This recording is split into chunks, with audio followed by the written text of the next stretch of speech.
16 ఫిబ్రవరి 2026 నుండి 28 ఫిబ్రవరి 2026 మధ్య కాలంలో మకర రాశి వారికి గోచార ఫలితాలు ఎలా ఉన్నాయో తెలుసుకుందాం. అంటే ఈ సమయంలో 16 నుండి 28 మధ్య కాలంలో పంచగ్రహ కూటమి ఏర్పడుతుంది. అంటే 5 గ్రహాలు, సూర్యుడు, కుజుడు, రాహువు, బుధుడు, శుక్రుడు, ఈ గ్రహాలు కుంభరాశిలో సంచరిస్తున్నాయి. గురువు మిథున రాశిలో సంచరిస్తున్నాడు, శని మీనంలో ఉన్నాడు, కేతువు సింహంలో ఉన్నాడు. అయితే ఈ గ్రహస్థితి ఎలా ఉండబోతుంది, ఎలాంటి ఫలితాలను ఇవ్వబోతుంది మకర రాశి వారికి అనే విషయాన్ని మనం చూసినట్టయితే, మకర రాశి వారికి ఈ కుంభరాశి ధనస్థానం అవుతుంది. అంటే 2వ స్థానంలో ఈ గ్రహాలన్నీ కూడాను సంచరిస్తున్నాయి. బుధుడు, శుక్రుడు ఈ స్థానంలో ఉండడం గోచార రీత్యా మంచి ఫలితాలను ఇస్తారు. మిగతా గ్రహాలన్నీ కూడాను ప్రతికూలమైనటువంటి ఫలితాలు ఇస్తాయి. అయితే 2వ స్థానంలో సంచరించడం మూలకంగా మీరు ముఖ్యంగా ఆర్థిక విషయమైనటువంటి పనులు, అంటే మీరు పెట్టుబడులు పెట్టి పనులు ఏవైతే చేస్తున్నారో వాటిపైన మీరు మనసు నిలపాలి, జాగ్రత్తగా మీరు నిర్ణయాలు తీసుకోవాలి.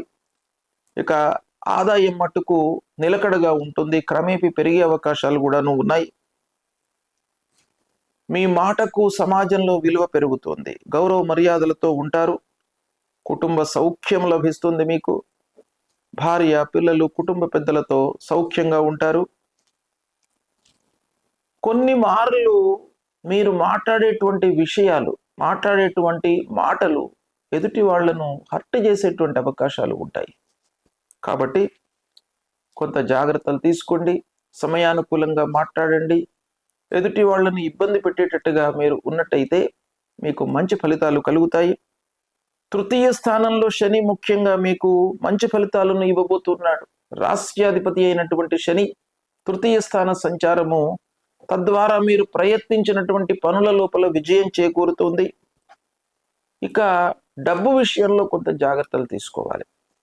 ఆరోగ్య విషయంలో, రుణాలు తీసుకునేటప్పుడు, డబ్బులు ఎవరికైనా ఇచ్చేటప్పుడు మీరు జాగ్రత్త పడాలి. ఆరోగ్యంపై శ్రద్ధ చూపాలి. శత్రువులను జయించే అవకాశం కూడాను ఉంది. ఇక ఉద్యోగంలో ప్రెషర్ ఉంటుంది, తద్వారా మీకు కొంత ఆరోగ్యాన్ని మీరు నిర్లక్ష్యం చేసేటువంటి అవకాశాలు ఉన్నాయి. శ్రమ ఎక్కువ అవుతుంది, కుటుంబ బాధ్యతలు పెరుగుతాయి.